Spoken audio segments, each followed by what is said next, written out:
अस्सलाम वालेकुम। उम्मीद है आप लोग खैरियत से होंगे। अल्लाह रब्बुल इज़्ज़त आप लोगों को खुश रखे।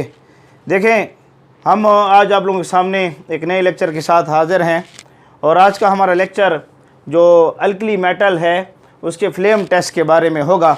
देखिए, हमने एस&पी ब्लॉक एलिमेंट की सीरीज़ स्टार्ट की हुई है और उस पर आज हम लेक्चर नंबर 37 जा रहा है। लेक्चर नंबर 37 में हमने alkali metal group number first A को स्टार्ट किया हुआ है और उसका लेक्चर नंबर 12 है। और याद रखें, अल्कली मेटल ने ग्रुप फर्स्ट ए का ये आखिरी लेक्चर होगा। उसके बाद इंशाअल्लाह अज़ीज़ ज़िंदगी ने वफ़ा की तो अल्कलाइन अर्थ मेटल यानी ग्रुप सेकंड ए का हम इंशाअल्लाह स्टार्ट लेंगे। तो आज हम आप लोगों के सामने लाए हैं flame test of alkali metal group first A का आखिरी लेक्चर। स्टार्ट लेते हैं आज के लेक्चर का। उम्मीद है आप लोग खैरियत से होंगे। देखें, हमारा ये चैनल है केमिस्ट्री वाला, इसको सब्सक्राइब करें, शेयर करें, लाइक करें और उन बच्चों को दें जो कोचिंग वगैरह अफोर्ड नहीं कर सकते। मैं ये बार बार कह चुका हूँ कि हमारा एक ख्वाब है कि हम KPK के अंदर एक quality education, free education provide कर सकें। खैबर पख्तूनख्वा पाकिस्तान के अंदर डेर इस्माइल खान बोर्ड के कंटेंट मैं यूज़ कर रहा हूँ आप लोगों के सामने, जो KPK लेवल में ज़्यादातर इस्तेमाल होता है। पाकिस्तान के और बच्चे भी इससे फ़ायदे ले सकते हैं, या दुनिया किसी कोने में कोई बच्चा अगर इससे फ़ायदा ले सकता है तो ये अल्लाह रब्बुल इज़्ज़त हम पर एहसान होगा। तो हम स्टार्ट लेते हैं आज के लेक्चर का, flame test of alkali metal. मेरा नाम है ग़ुलाम नबी और आप देख रहे हैं हमारा प्यारा सा, खूबसूरत सा, क्यूट सा चैनल केमिस्ट्री वाला। स्टार्ट लेते हैं flame test of alkali metal. देखें, कुछ चीज़ें मैंने आप लोगों के सामने रखी हुई, इसकी वजाहत हम करते हैं। लेकिन सबसे पहले आप याद रखें इस चीज़ को कि जब भी कोई मेटल फ्लेम टेस्ट में हम देखते हैं कि हमने बंसन फ्लेम ले रखा है, यहाँ पर बंसन फ्लेम, ये एक आला है, यहाँ पर इस पर फ्लेम मौजूद है। लेट सपोज मैं इसे कहता हूँ बंसन फ्लेम ऑपरेटस। इससे फ्लेम पैदा हो रहा है। तो अगर हम क्या करते हैं कि अल्कली मेटल जो हमारे पास मौजूद है, अल्कली मेटल मैं आपको कई बार सिखा चुका हूं कि जिस तरीके से लिथियम है, सोडियम है, रुबिडियम है, पोटाशियम है, रुबिडियम है और सीजियम है। फ्रांसियम भी है, लेकिन फ्रांसियम रेडी एक्टिव है, इसकी हाफ लाइफ बड़ी थोड़ी होती है, इसलिए हम ज़्यादातर लिथियम, सोडियम, पोटाशियम, रुबिडियम और सीजियम को डिस्कस करते हैं। इनके हम कलर को देखते हैं। ये आउटर मोस्ट शेल में एक इलेक्ट्रॉन रखते हैं, इसके आउटर मोस्ट शेल में एक इलेक्ट्रॉन है, इसके आउटर मोस्ट शेल में एक इलेक्ट्रॉन है, इसके आउटर मोस्ट शेल में एक इलेक्ट्रॉन है और इसके आउटर मोस्ट शेल में भी एक एक इलेक्ट्रॉन पाया जाता है। तो जब हम इन एलिमेंट्स को एनर्जी प्रोवाइड करते हैं तो एनर्जी प्रोवाइड करने से क्या होता है कि यहाँ पर ये जो इलेक्ट्रॉन है ये ग्राउंड स्टेट पर मौजूद हैं, ग्राउंड स्टेट के ऊपर मौजूद हैं। तो जब हम इनको एनर्जी प्रोवाइड करते हैं तो ये इलेक्ट्रॉन, लेट सपोज अगर ये मेरे पास कोई इनमें से कोई एलिमेंट्स मैं ले रहा हूँ और ये उसका न्यूक्लियस है और ये उसका शेल है और ये इलेक्ट्रॉन यहाँ पर पाया जाता है। जब इस इलेक्ट्रॉन को एनर्जी प्रोवाइड होगी in the form of heat, इसको हम प्रोवाइड करेंगे, तो ये इलेक्ट्रॉन जो है यहाँ से जंप करेगा, इस शेल की तरफ आएगा। आप लोग एटॉमिक स्ट्रक्चर पढ़ चुके हैं, इन बिटवीन शेल इलेक्ट्रॉन नहीं रहता, इंटीग्रल मल्टीप्लाई होता है NH/2 पाई के। तो ये इलेक्ट्रॉन जंप करेगा इस शेल से इस शेल की तरफ, तो इसको नाम दिया जाता है एक्साइटेशन। एक्साइटेशन। अब ये जो इलेक्ट्रॉन की स्टेट है इसको नाम देते हैं एक्साइटेड स्टेट। Excited state. तो एक्साइटेशन जब होती है कि जब इस इलेक्ट्रॉन को एनर्जी मिलेगी और ये इलेक्ट्रॉन एक्साइटेशन हासिल करेगा, एनर्जी हासिल करेगा, एक्साइटेशन का प्रोसेस में होगा और ये इलेक्ट्रॉन जंप करेगा लोअर शेल से हायर शेल की तरफ। अब यही इलेक्ट्रॉन जब एनर्जी लूज करेगा और वापस अपने शेल की तरफ आएगा, ये इलेक्ट्रॉन जब एनर्जी लूज करेगा और वापस अपने शेल की तरफ आएगा, इस प्रोसेस को नाम देते हैं डी एक्साइटेशन। D excitation. तो ये जो हमारे सामने प्रोसेस है, एक मिनट, ये रिंग आ रही है, मैं इसको बंद कर लूँ।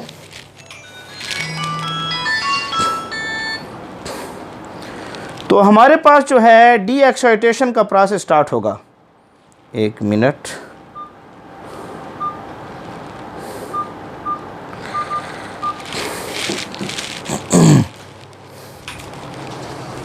सॉरी फॉर इंटरप्शन, आप लोगों को तकलीफ़ हुई होगी, अल्लाह आफियत करे।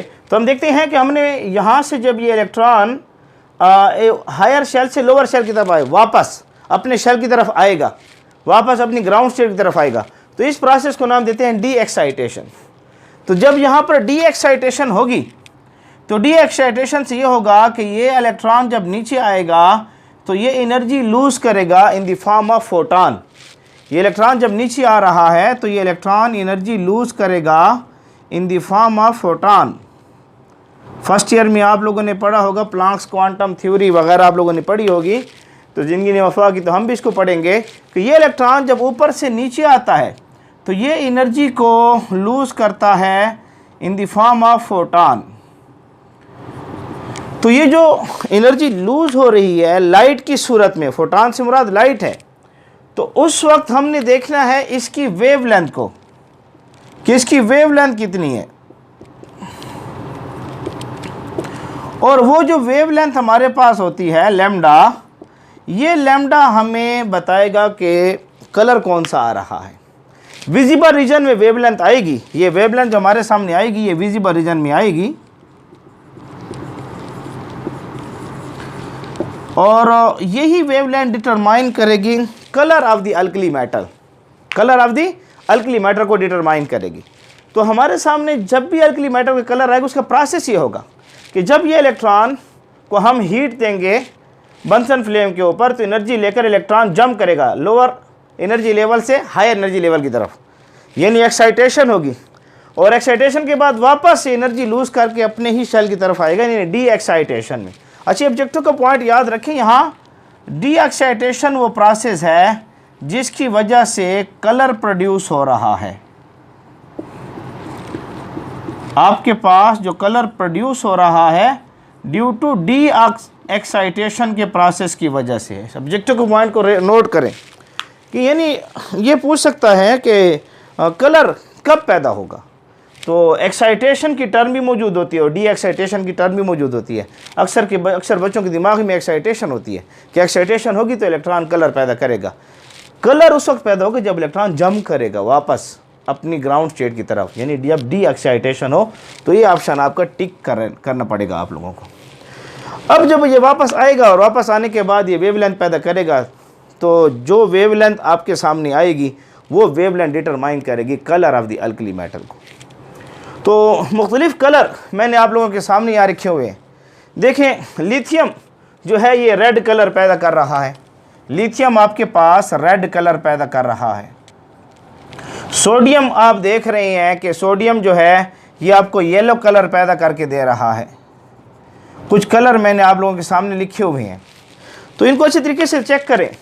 लिथियम रेड कलर दे रहा है, तो आपके पास जो वेवलेंथ आ रही है 620 से लेकर 720 के दरमियान आ रही है तकरीबन। इसके रेंज में आपके पास, ये एग्जैक्ट वेवलेंथ हम नहीं कह सकते लिथियम वाली, लेकिन इसके रेंज में आपके सामने कलर जब आ रहा है तो वेवलेंथ इसके रेंज में आएगी। तो इसको भी ऑब्जेक्टिव के लिहाज से आपने याद रखना है, ये भी ऑब्जेक्टिव के लिहाज से इम्पॉर्टेंट है। आपके पास जो है रेड कलर आ रहा है डी एक्साइटेशन से, तो पूछ रहा है कि अल्कली मेटल में से कौन सा अल्कली मेटल है, तो आपको पता हो कि ये कौन सा है, लिथियम है। इस तरीके से आपके पास जो है सोडियम है, ये येलो कलर दे रहा है और ये वेवलेंथ आपके सामने मौजूद है। 570 से लेकर 590 के दरमियान वेवलेंथ आपके पास आ रही है। ये वेवलेंथ भी आपको याद होनी चाहिए, इसको भी अच्छे तरीके से याद कर लें, ऑब्जेक्टिव में आ रही होती है। इस तरीके से आप नीचे जब आ रहे हैं तो आपने यहाँ जो जनरल जो हम ये देख रहे हैं, जनरल जो कंडीशन हम देख रहे हैं, नीचे आने से वेवलेंथ कम हो रही है।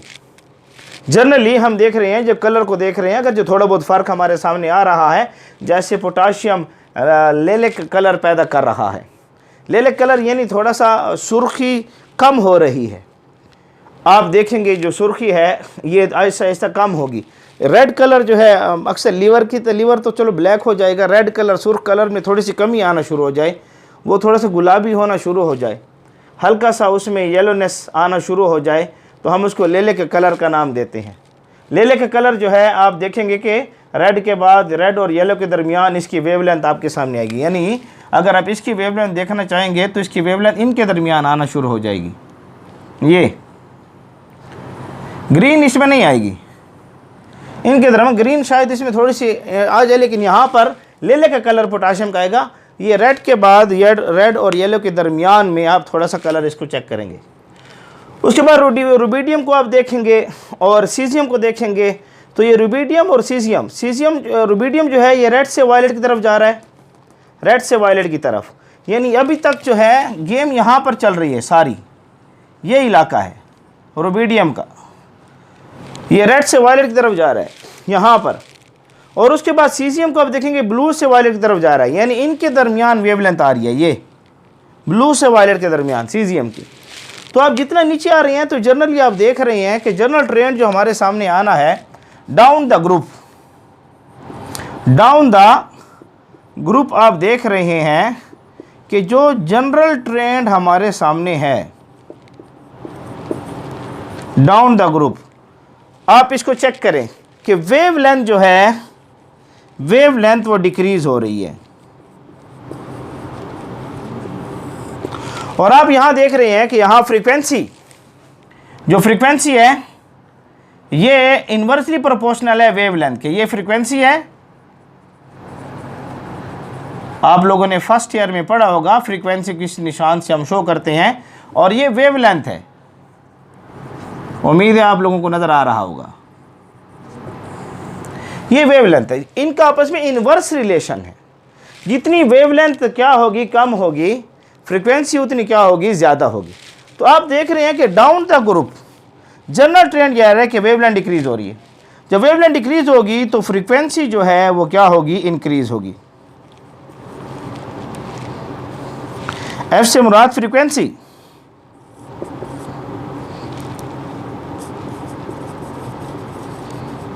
फ्रीक्वेंसी इंक्रीज होगी। तो ये ऑब्जेक्टिव के पॉइंट को आपने नोट रखना है, ये पॉइंट भी आपको क्लियर हो। डाउन द ग्रुप जाने से वेवलेंथ डिक्रीज हो रही है, ये भी क्लियर हो कि डाउन द ग्रुप जाने से अल्कली मेटल में फ्रीक्वेंसी क्या हो रही है, इंक्रीज हो रही है। वेवलेंथ डिक्रीज हो रही है और फ्रीक्वेंसी क्या हो रही है, इंक्रीज हो रही है। ये ऑब्जेक्टिव के पॉइंट आपको क्लियर होने चाहिए। तो इस तरीके से मुख्तलिफ कलर आपके सामने आ रहे हैं, तो आपको कलर याद हो।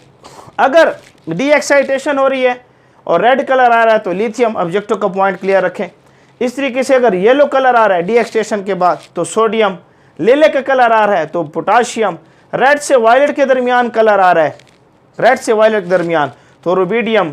इस तरीके से सीजियम में ब्लू से वायलेट के दरमियान कलर आ रही है, यानी ये जो वेवलेंथ लगी हुई हैं ब्लू है, इंडिगो है और वायलेट है, इनके दरमियान जो कोई कलर हमारे सामने आ रहा है, वेवलेंथ फ्रीक्वेंसी वेवलेंथ हमारे सामने आ रही है, तो आपको पता हो कि ब्लू से वायलेट कलर हमें देगा। तो ये आपको याद होने चाहिए, ऑब्जेक्टिव के लिए ज़रूरी है। कलर भी याद हो, एलिमेंट का नाम भी याद हो, और बेहतर ये है कि आपको जो है इनकी कुछ ना कुछ रेंज में वेवलेंथ्स भी याद होनी चाहिए। तो ये हमारा आज का एक छोटा सा खूबसूरत सा लेक्चर है जिसमें हमने आखिरी टॉपिक को देखा है अल्कली मेटल का। Alkali metal group number first A का लेक्चर नंबर 12 आप लोगों के सामने है, जिसमें हमने फ्लेम टेस्ट को देखा है। और ये ऑब्जेक्टिव के लिहाज से बहुत ज़्यादा इंपॉर्टेंट है, इसको अच्छे तरीके से नोट करें। देखें आपके सामने है लेक्चर, इसका स्क्रीनशॉट ले लें, इसको नोट कर लें। तो ये हमारा आज के खूबसूरत सा छोटा सा लेक्चर था जिसको आप लोगों ने देख लिया है। उम्मीद है आप लोगों को हमारे आज का लेक्चर पसंद आया होगा। आप लोगों से गुजारिश है कि हमारे चैनल को सब्सक्राइब करें, सब्सक्राइब करने के बाद लाइक करें और शेयर करें, और उन बच्चों को दे जो कोचिंग वाले अफोर्ड नहीं कर सकते। देखें ये हमारा और आपका एक प्यारा सा खूबसूरत सा साथ है, आप लोग इस साथ में हमारे साथ ताउन करें। अल्लाह रब्बुल इज़्ज़त आप लोगों को खुश रखें। व आखिर दवाना अल्हम्दुलिल्लाहि रब्बिल आलमीन। अस्सलामु अलैकुम व रहमतुल्लाहि व बरकातुहू।